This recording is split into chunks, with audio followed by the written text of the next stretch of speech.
I've decided I'm done. If a video gets flagged, it gets flagged. If the reach drops, it drops. I'm not testing the waters anymore. I'm done pretending grape means rape. I'm done pretending unalive means suicide. I'm done acting like changing a few letters somehow changes what happened. And the crazy part is, we've all gotten so used to talking this way that most people don't even stop to ask how we got here. So I did. And believe it or not, part of the answer leads back to the Wolf of Wall Street. Yeah, that guy.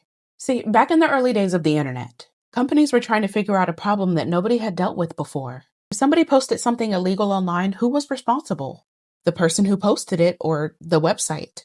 And the answer kept changing. In one case, a company wasn't held responsible because it didn't moderate content. In another case, Jordan Belfort, the Wolf of Wall Street, his company sued an early internet platform called Prodigy after users accused his firm of securities fraud. Prodigy tried to moderate content. The court said that made them more like a publisher, and suddenly the internet had a weird problem. If you moderated content, you could get punished. If you ignored it, you could get protected. And Congress looked at all that mess and said absolutely not. So in 1996, they passed Section 230, and that's where things get interesting. Because most people think Section 230 was about protecting speech, and it was. But it also gave platforms broad authority to remove content they considered objectionable. And that's the part that changed everything. Now, fast forward a few decades. The people that platforms really need to keep happy aren't you.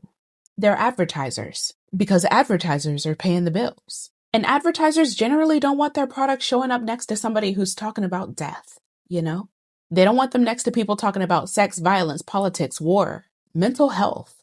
Basically anything involving human beings living actual human lives. So creators adapted, not because we wanted to, but because we had to.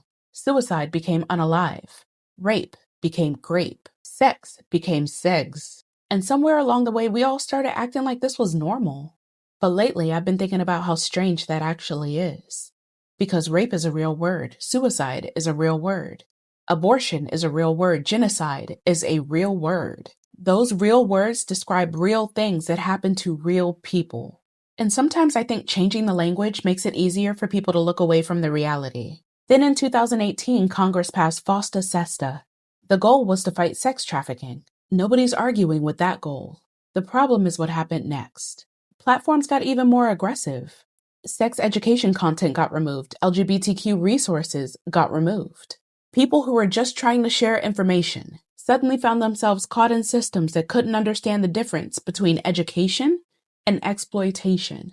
According to a Government Accountability Office report, all of that disruption resulted in exactly one federal prosecution, at least during the period that they studied. Just one. So the more I looked into this, the more I realized something. The internet didn't teach us to talk this way because words are bad. The internet taught us to talk this way because platforms are trying to avoid risk.